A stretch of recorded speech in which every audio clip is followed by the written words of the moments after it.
सत्य कथा, पुरुषार्थ कथा, सुनो सुनो सिद्धार्थ कथा। सत्य कथा, पुरुषार्थ कथा, सुनो सुनो सिद्धार्थ कथा। चढ़ते सूरज सा तेजवान वो कीर्तिमान, हुंकार भरे जब कूच करे, थर थर कांपे आसमान।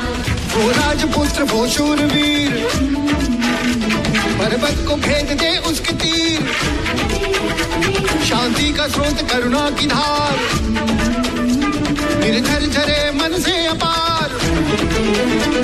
वो राजपुत्र वो शूरवीर, पर्वत को भेद दे उसके तीर, है शाक्य वंश का वो तारा, जगमग है जिससे जग सारा। सत्य कथा, पुरुषार्थ कथा, सुनो सुनो सिद्धार्थ कथा। इस आयु तक मैं आपकी बनाई सीमाओं के बंधनों में बंधा रहा हूं, कभी आपकी आज्ञा का उल्लंघन नहीं किया। पिताजी, मैं अब केवल आपका पुत्र नहीं, आप मुझे शाक्यों का राजा बनाने जा रहे हैं। इसीलिए मैं आपसे आज एक प्रश्न पूछता हूं, क्या परानुभव से स्वानुभव का मूल्य अधिक नहीं होता?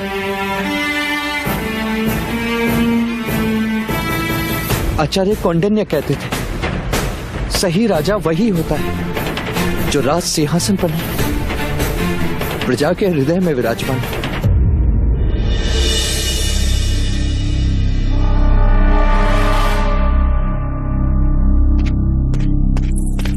सिद्धार्थ,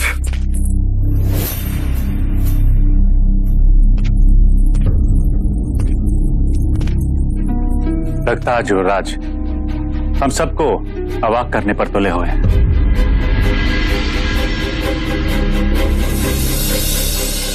भाई महाराज, अब युवराज को अनुमति दे ही दीजिए।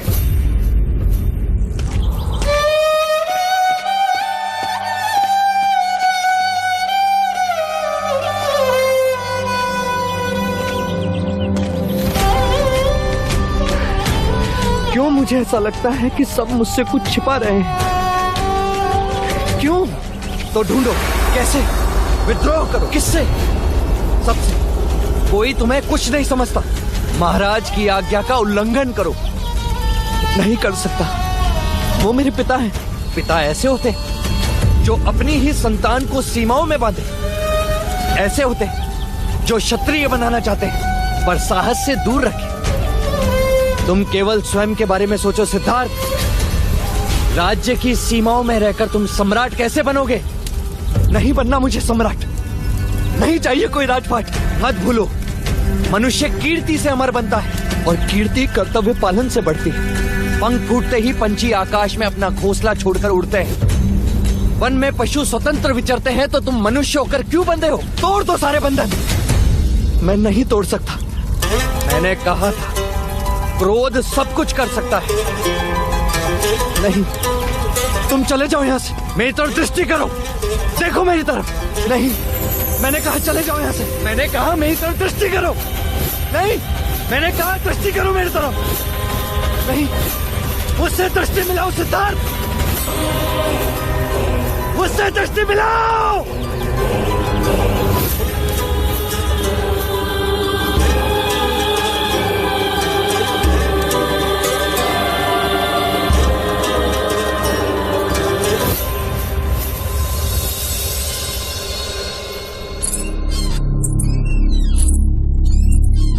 पिताजी,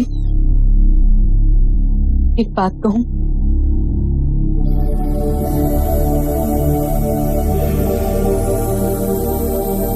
कब तक आप उन्हें वास्तविकता से और लोगों से दूर रखेंगे?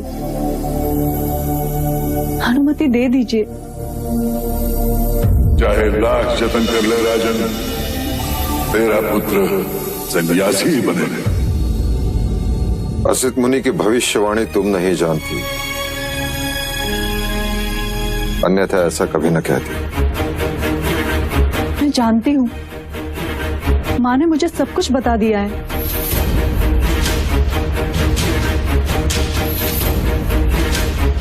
तो अब तुम ही मार्ग सुझाओ, क्या करें? गुरु वाचस्पति का कहना है कि ग्रहों के अनुसार सिद्धार्थ कोमल हृदय का है। दूसरों की पीड़ा को वो तुरंत अपनी पीड़ा बना देता है, और पीड़ा वैराग्य को जन्म देती है। वैराग्य को। कदाचित सत्य है, पर आज तक वो अकेले थे, अब मैं उनके साथ हूँ। आप मुझ पर विश्वास करें। अपने पति को हर दुख से, पीड़ा से, हर चिंता से मुक्त रखना ही पत्नी का धर्म होता है। देव, गोपा बहू की बात सोचने योग्य है। आज तक वो अकेला था, किंतु अब गोपा उसके साथ है। और ये सिद्धार्थ की भावनाओं को भली भांति समझती। आप गोपा पर विश्वास रखें, वो सब संभाल लेगी। हमें इतना तो करना ही होगा, यदि हमें कपिलवस्तु को उसका पराक्रमी राजा देना है।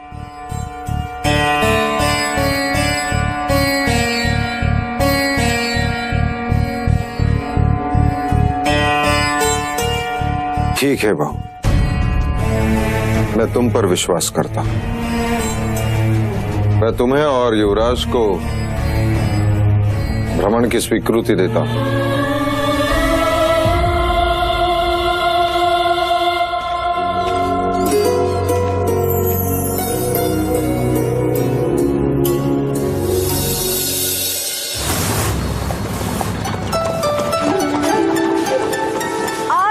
युवराज! आर्य! चन्ना! हाँ? रथ रोको।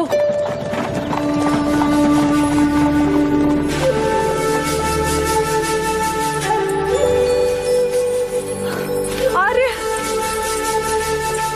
आर्य! आर्य!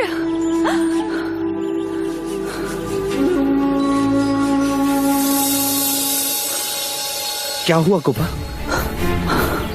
और तुम्हें क्या हुआ? अचानक सब कुछ छोड़कर यहाँ चले आए तुम? कब से ढूंढ रहे हैं तुम्हें हम? मैं अपने आप को रोक न सका, लड़ रहा था अपने आप से। क्या मांगा था मैंने? केवल इतना कि मैं शाक्यों की सीमाओं में घूमना चाहता हूँ। और उन्होंने हाँ कह दी। पिताजी ने हाँ कह दी? हाँ। हाँ युवराज। और उन्होंने कहा? क्या कहा पिताजी? उन्होंने कहा कि सिद्धार्थ शाक्य देश में जहाँ चाहे वहाँ भ्रमण कर सकता है, उस पर कोई प्रतिबंध नहीं, पर उसे अपनी भार्या को साथ ले जाना होगा। फिर मुझे कोई आपत्ति नहीं।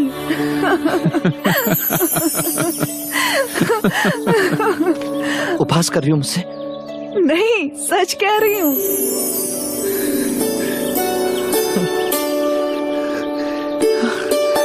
यानी इतने सालों के प्रतिबंध से अब मुक्ति मिलेगी?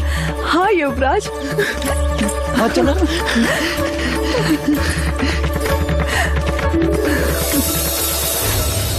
ना कोई बंधन, ना कोई उल्लंघन, ना कोई सीमा, ना अवरोध। यानी क्षितिज के उस पार दृष्टि पहुंचे वहां तक। एक लंबा मार्ग जिसका कोई मोड़ नहीं। अपनी इच्छा के रथ पर सवार निरंकुश। क्या हुआ युवराज? हवाएं बदल गई गोपा, हवाएं बदल गई। चलो।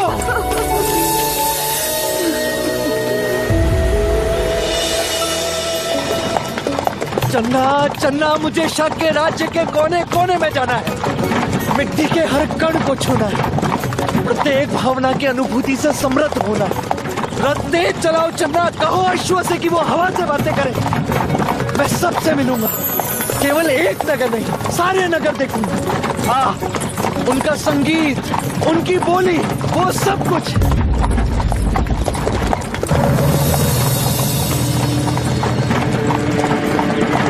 मैं तो ये संदेश देने आई थी कि हल्दी लगाने के बाद आपको महल के बाहर जाना मना है। चन्ना रथ रुको।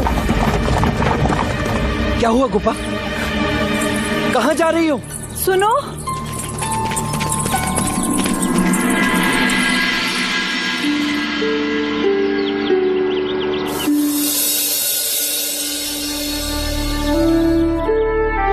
आपके चुनर पे तो मेहंदी लग गई है, आपको ये बदलनी होगी। चलिए मेरे साथ आप। ये तो वही चुनर है जो मैंने अपनी मेहंदी में पहनी थी। तुम्हें ये चुनर कहाँ से मिली? ये तो मेरी है। क्यों असत्य कह रही हो? नहीं नहीं, वो दूर एक झोपड़े का घर है, चला हुआ। ये चुनर मुझे वही साड़ियों से मिली, फटी हुई थी तो सी थी, और उससे अधिक मैं कुछ भी नहीं जानती।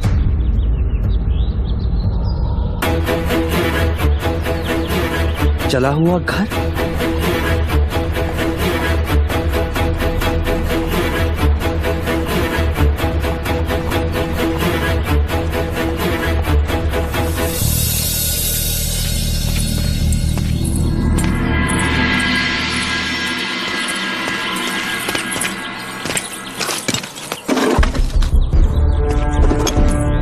यह तो केवल राख का ढेर है युवराज, यहाँ क्या मिलेगा? कुछ तो होगा, नहीं तो इतनी दूर चूनर कैसे मिलती? अर्थात कंचनी यहाँ आई है। ये तो केवल कल्पना है युवराज। आचार्य कौंडिन्य कहते थे कि प्रश्नों के उत्तर ढूंढने वाला ही भेद तक पहुंचता है। पर यहाँ आपके प्रश्न का उत्तर देने वाला कोई नहीं है आर्य, इस राख के सिवा। और राख बोलती नहीं। चले, महल में सब चिंतित होंगे। युवराज,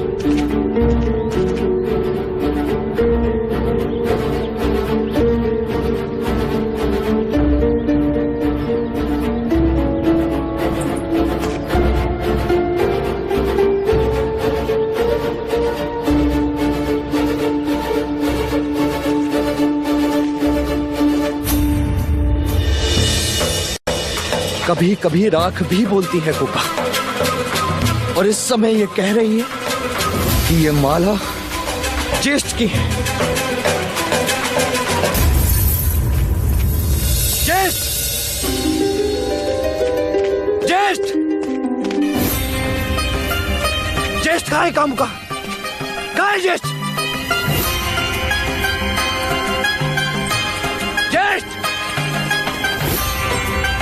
क्या हुआ? चिल्ला क्यों रहे हो तुम? क्या है ये? मैंने पूछा क्या है ये? क्या हुआ युवराज? क्या ये तुम्हारी माला का टुकड़ा नहीं? हाँ है। तो अर्थात तुम जानते हो कंचनी कहाँ है? तुम्हें कंचनी का पता है?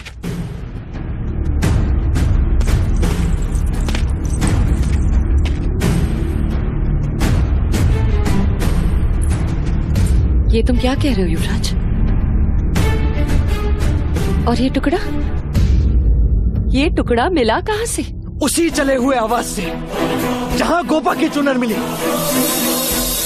जिसे धुलवा ने उस रात कंचनी लेकर गई थी। तुम जानते हो ज्येष्ठ, कंचनी के बारे में तुम जानते हो? नहीं, मैं कुछ नहीं जानता। तो ये माला का टुकड़ा वहां कैसे पहुंचा? कहा ना, मैं नहीं जानता। मेरे विवाह की रात तुम राजमहल में नहीं थे ज्येष्ठ, प्रातःकाल लौटे थे। काकी माँ भी चिंतित थी। तुम कहना क्या चाहते हो? कहना नहीं, मैं पूछना चाहता हूँ कि ये वहां पहुंचा कैसे?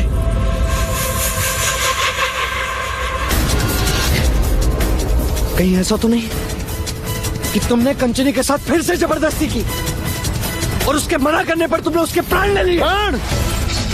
प्राण लेने होते तो यही मार के काट देता। इसके लिए मुझे कहीं और जाने की आवश्यकता नहीं है। और किस माला के टुकड़े की बात कर रहे हो सिद्धार्थ? ये देखो, बोलो कितनी चाहिए तुम्हें, बोलो। जिस तरह तुम अपने दास दासियों में गहने बांटते फिरते हो ना सिद्धार्थ, उसी तरह मैंने भी कभी खुश होकर कंचनी को कोई माला दी होगी। हाँ, वहां से यशोधरा की चुनर भी तो मिली है ना। फिर तो हत्या का आरोप यशोधरा पर भी लगना चाहिए। युवराज, युवराज छोड़ो,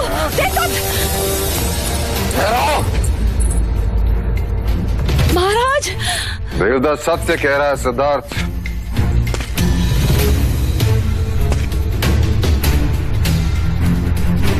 उस गणिका को देवदत्त ने नहीं मारा।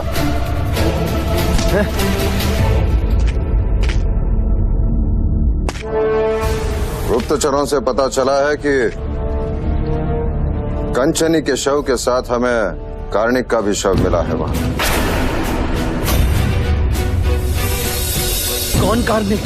कंचनी का प्रेमी, जो रंग महल कई बार उसे मिलने के लिए आता था। और उस रात ही भागने वाले थे, परंतु कार्णिक के कई शत्रु हैं और किसी ने उन दोनों की हत्या कर दी।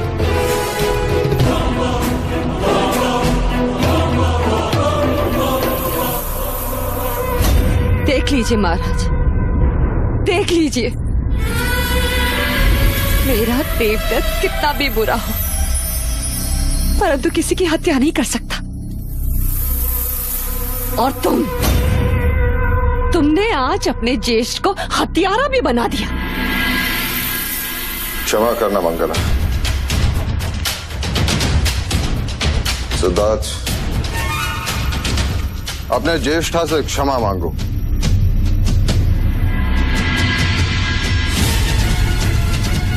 क्षमा मांगो।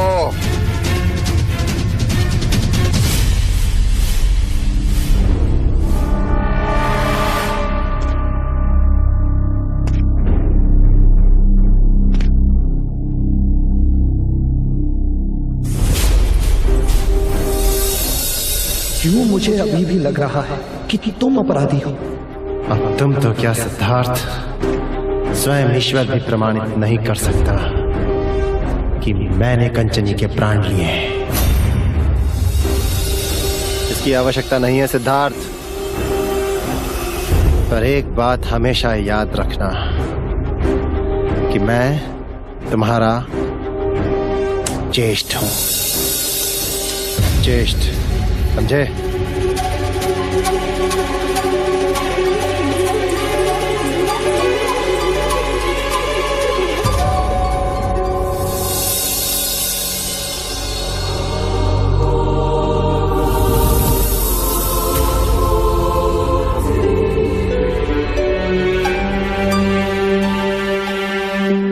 तुम्हारे आंसू तो रुकने का नाम ही नहीं ले रहे।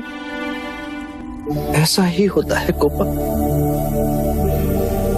जब मन में ग्लानि होती, पीड़ा होती, मन संघर्ष करता है, तब मेरी आंखों से आंसू नहीं रुकते। पहले भी कहा था और आज भी कह रही हूं आर्य, कि जीवन को इतनी गंभीरता से ना लो कि वो बोझ लगे। बोझ कहो या प्रश्न, मेरे लिए तो एक ही है। ऐसा मेरे साथ ही क्यों होता है? हर जगह संघर्ष। संघ राज्य में विचारों का संघर्ष, ज्येष्ठ के साथ आदर्श का संघर्ष, पिता के साथ सीमाएं तोड़ने का संघर्ष,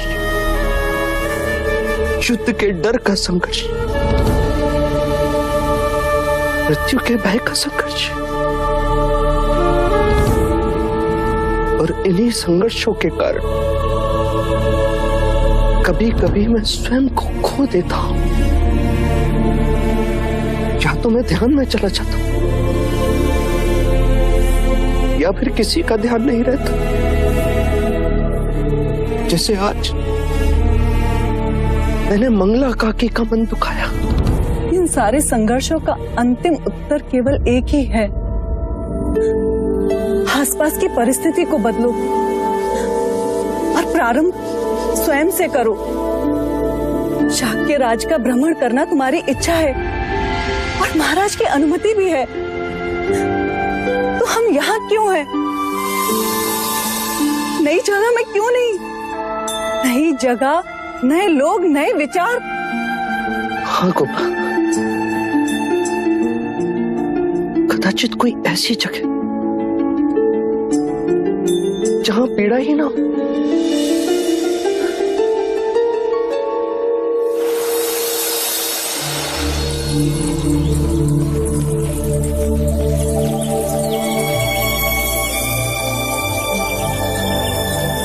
आज्ञा पिताजी, आपकी अनुमति ही मेरा आशीर्वाद है। आज्ञा, आपकी कही हर बात का ध्यान रहेगा मुझे। उन्हें प्रसन्न रखने के प्रयत्न में कोई कमी ना होगी। पर आप भी मुझे एक वचन दीजिए कि आप हमारी चिंता नहीं करेंगी। नहीं करूंगी।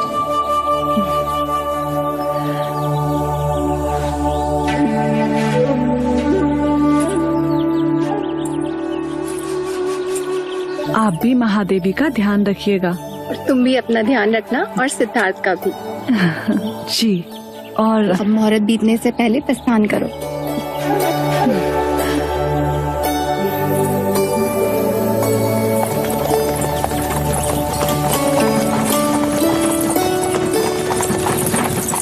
जी भाई महाराज। सिद्धार्थ की यात्रा के आयोजन में कोई कमी तो नहीं? नहीं भाई महाराज, कुछ सैनिक पहले ही भेजे गए हैं, कुछ सेवा के लिए साथ जाएंगे और कुछ रक्षक गुप्त वेश में साथ होते हुए भी साथ नहीं होंगे। युवराज की यात्रा निर्विघ्न पूरी होगी।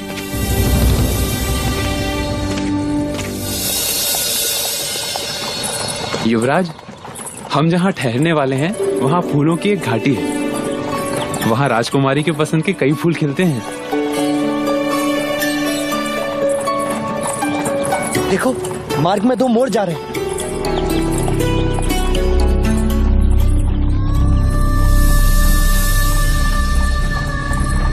रथ रोके चलना।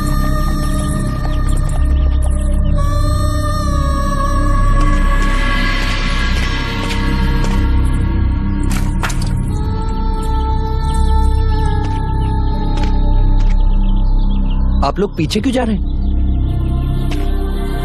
यदि हम आपसे कुछ पूछेंगे तो अनर्थ नहीं होगा। ये मयूर पंख आपने अपनी कमर पे क्यों बांधे हैं? क्या ये यहाँ की कोई रीत है अथवा प्रथा? नहीं, दोनों ही नहीं। तो कारण क्या है? केवल शरीर का सुशोभन या नृत्य की वेशभूषा का कोई भाग?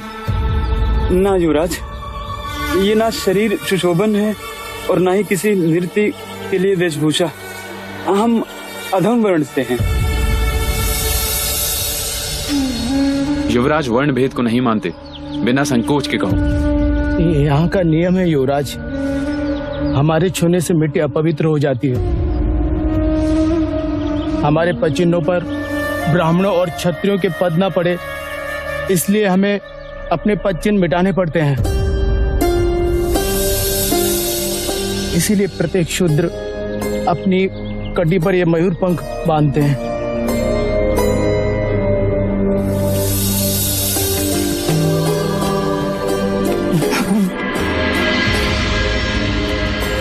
कि कैसी रीत है? मनुष्यता का कितना बड़ा अपमान है।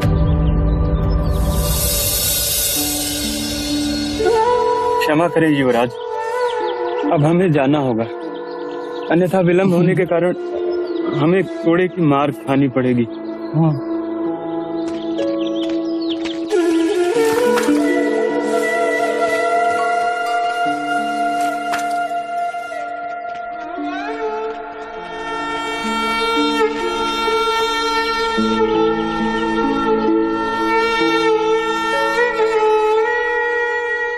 निवेदन तो केवल इतना ही है महाराज कि युद्ध में विजय के पश्चात प्रसन्नजीत ने शाक्य राजाओं को युद्ध खर्च देने की बात कही थी, परंतु प्रसन्नजीत अभी तक चुप है और अब तो युवराज भी चले गए। युद्ध में हथियारों के निर्माण में हमारे राजकोष को भारी हानि पहुंची है महाराज, और अब तो स्थिति यह है कि राजकोष में आपातकाल के लिए भी धन नहीं बचा। आप चिंता न करें, आप मंत्री उदयन से मिलकर आवश्यक धन राजकोष से ले ले। युवराज सिद्धार्थ आते ही हम प्रसन्नजीत से बात करेंगे। एक प्रश्न है महाराज शुद्धोधन, यदि प्रसन्नजीत ने युद्ध खर्च देने से मना कर दिया तो हम महाकौशल से बात करेंगे। वो न्याय प्रिय राजा है और प्रसन्नजीत उनकी बात टाल नहीं सकता।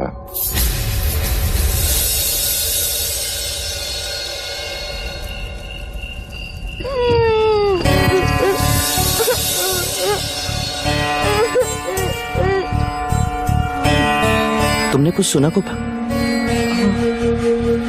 क्या? किसी बालक के रोने की आवाज।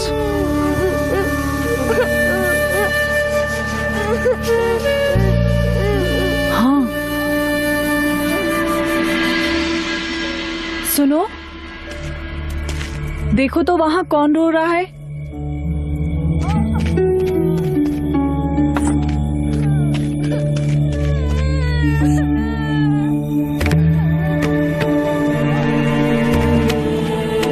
कोई छोटा सा बालक है अशोक भाई।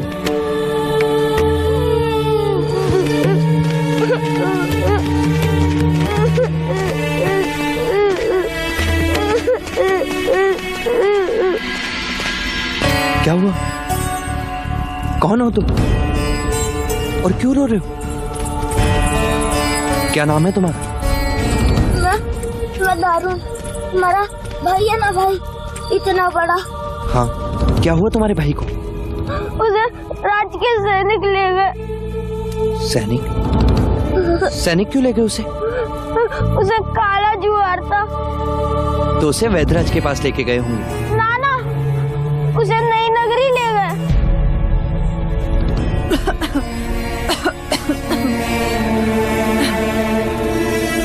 नई नगरी?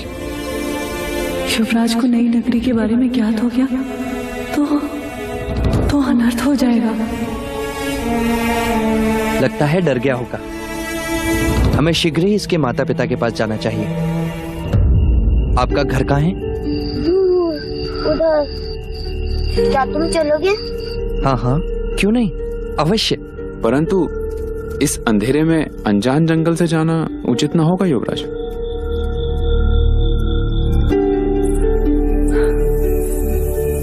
आज हम दारुण को भोजन कराकर यहीं सुला लेते हैं आर्य। प्रातःकाल हम तुम्हारे साथ तुम्हारे घर चलेंगे। क्यों, सही कहा ना हमने? हाँ। चलें?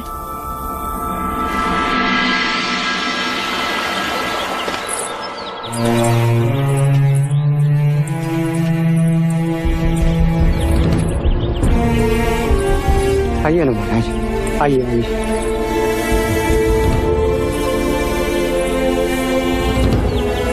बैठिए युवराज, बैठिए।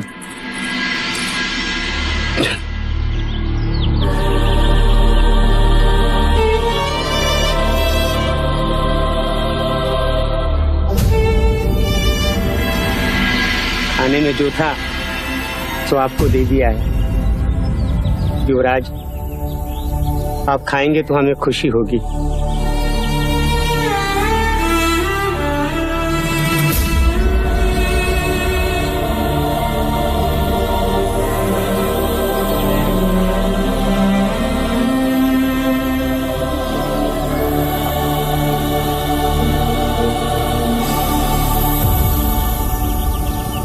आपका पूरा परिवार इतने चावल में कैसे निर्वाह कर लेता है? क्या करे युवराज,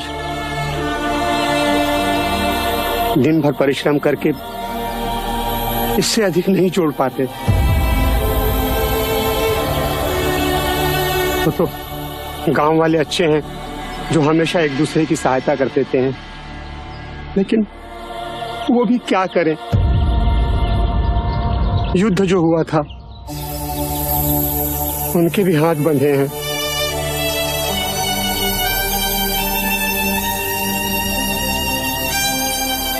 आपका दारुण कह रहा था, राज्य के सैनिक इसके भाई को कहीं ले गए हैं, किसी नई नगरी में।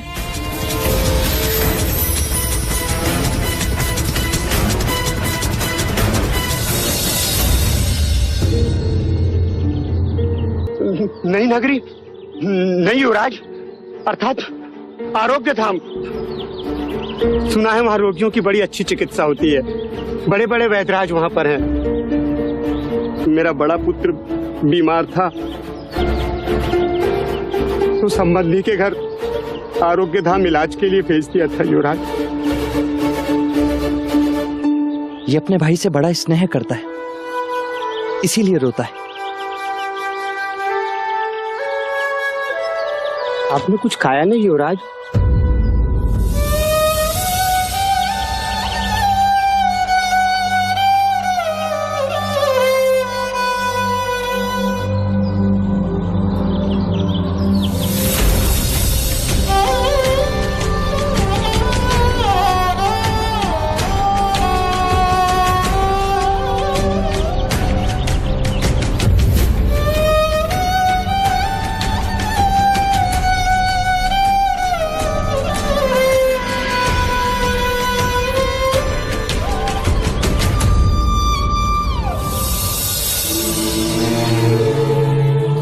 सिद्धार्थ है ना?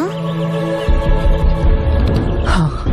मैंने सुना है कि आप सब कुछ कर सकते हैं। हाँ, कदाचित मैं अवश्य प्रयत्न करूंगा।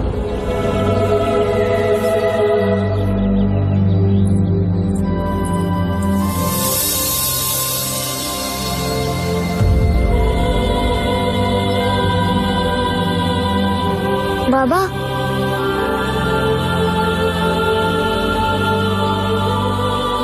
वो युवराज थे।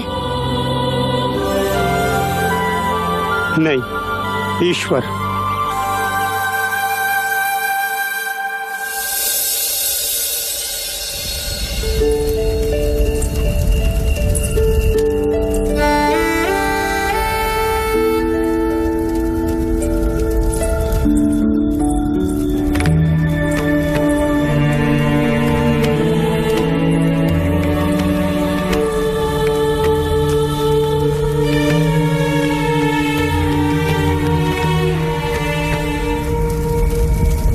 एक और संघर्ष गोपा।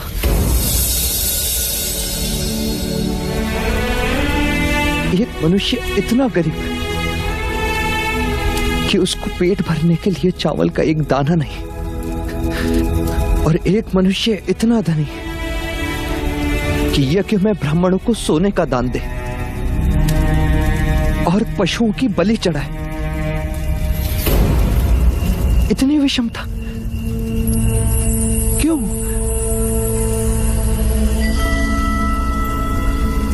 गोपा, हम महलों में रहते हैं, पकवान खाते हैं, तो फिर मिट्टी में रहने वालों को कैसे समझ पाएंगे?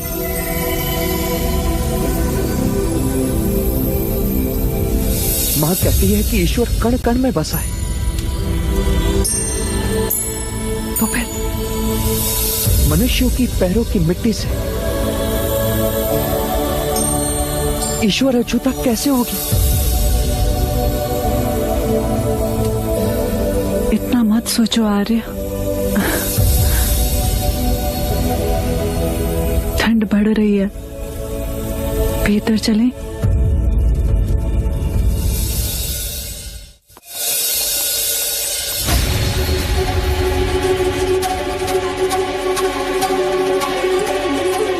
राजकुमारी, युवराज को ये पिला दीजिए, उनकी ठंड दूर हो जाएगी। मना किया था कि ठंडे पानी से संध्या में स्नान ना करें, पर युवराज माने ही नहीं। अब औषधि के साथ साथ दाने क्यों पिला रही हो गोपा? राजकुमारी, आप चिंता ना करें। जब ऋतु बदलती है, उसके बदलाव से हर किसी को ठंड लगती है। फिर शरीर को उसकी आदत हो जाती है। और वैसे भी युवराज पहली बार ऐसे शीत प्रदेश में आए हैं।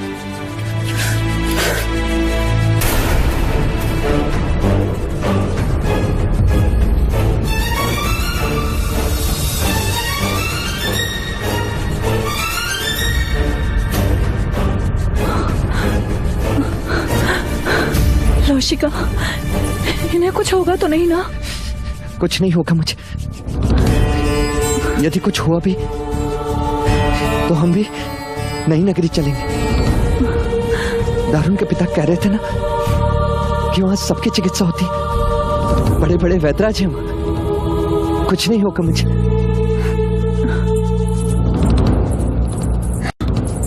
राजकुमारी, युवराज के नाखून और नीले पड़ते जा रहे हैं।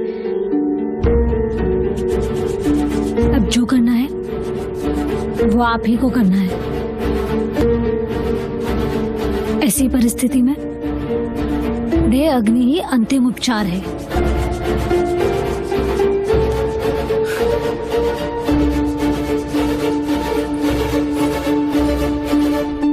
चन्ना,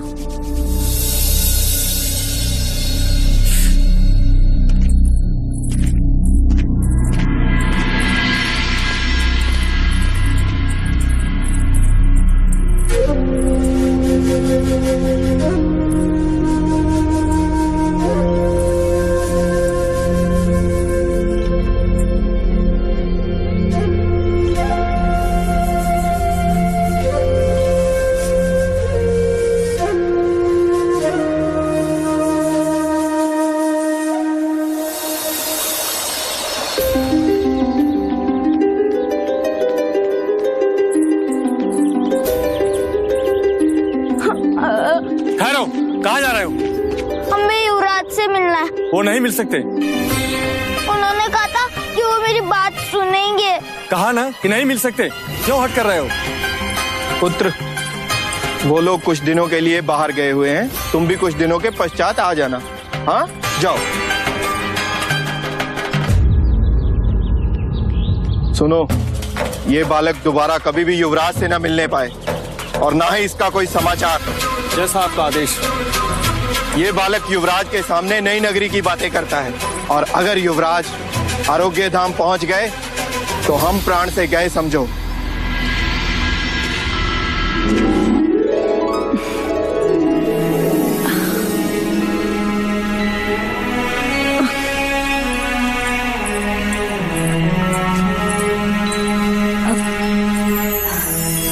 युवराज कैसे है?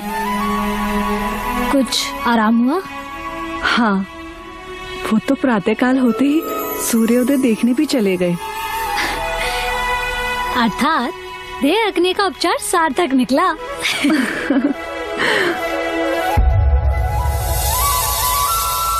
ये क्या है राजकुमारी? क्या हुआ? आपके हाथ का वो सूत्र? कैसा सूत्र? ये सूत्र कुलगुरु ने तुम्हें पुत्र रत्न प्राप्ति के लिए दिया है। जिस दिन संतान का आगमन संभव हो जाता है, ये सूत्र अपने आप छूट जाता है।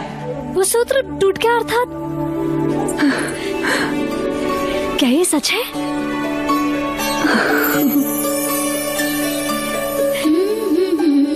क्या युवराज सिद्धार्थ इस बात से ज्ञात है? तो कब बताएंगी? मैं नहीं कह पाऊंगी, महादेवी से कहूंगी, वही बताएंगी। ठीक सोचा। लौशिका जी,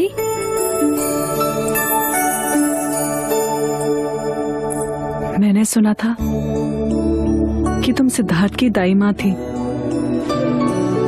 अब सिद्धार्थ की संतान की दाई माँ बनोगी।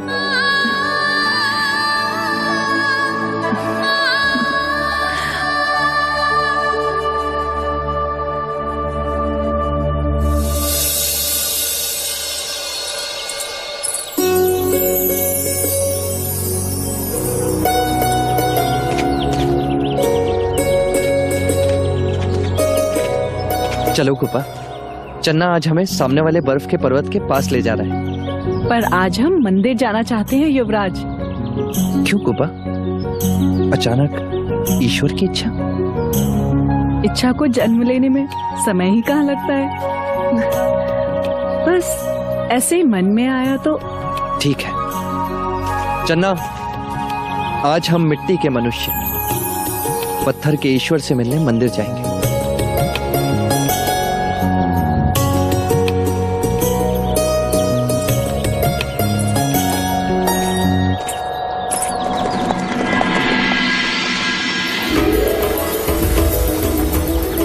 तुम नहीं बताना चाहती तो ठीक है, परंतु कोई बात अवश्य है जो तुम्हारा चेहरा खुशी से चमक रहा है। बस ऐसे ही आपका ज्वर उतर गया और मेरे गालों पर खुशी चढ़ गई। दारू, रथ रोको चन्ना। युवराज।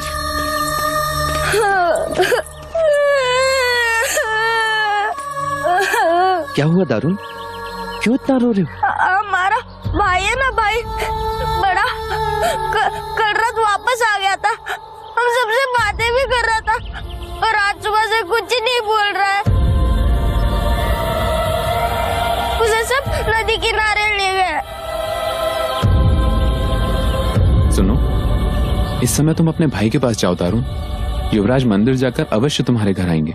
नहीं युवराज, आप चलिए ना। दारुन, हमें पहाड़ी वाले मंदिर जाना है, देर हो जाएगी। नहीं युवराज, आप चलिए।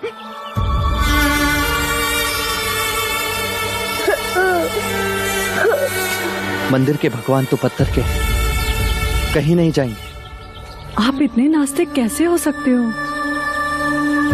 तुम सब कहते हो कि भगवान ने संसार बनाया है, तो फिर उसमें इतना दुख क्यों?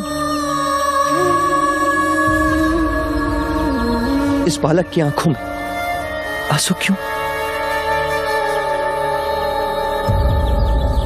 मुझे लगता है सबसे पहले हमें इसकी समस्या का हल ढूंढना चाहिए।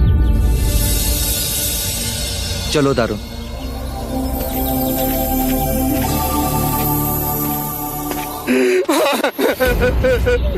चलो, सबको जल्दी से उठाओ, पानी में बहा दो। तुम लोग जानते हो कि महाराज का आदेश क्या है?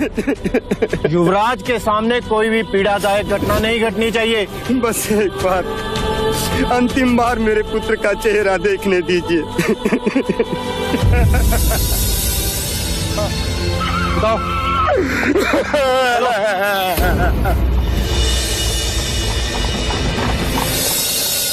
रुक जाइए।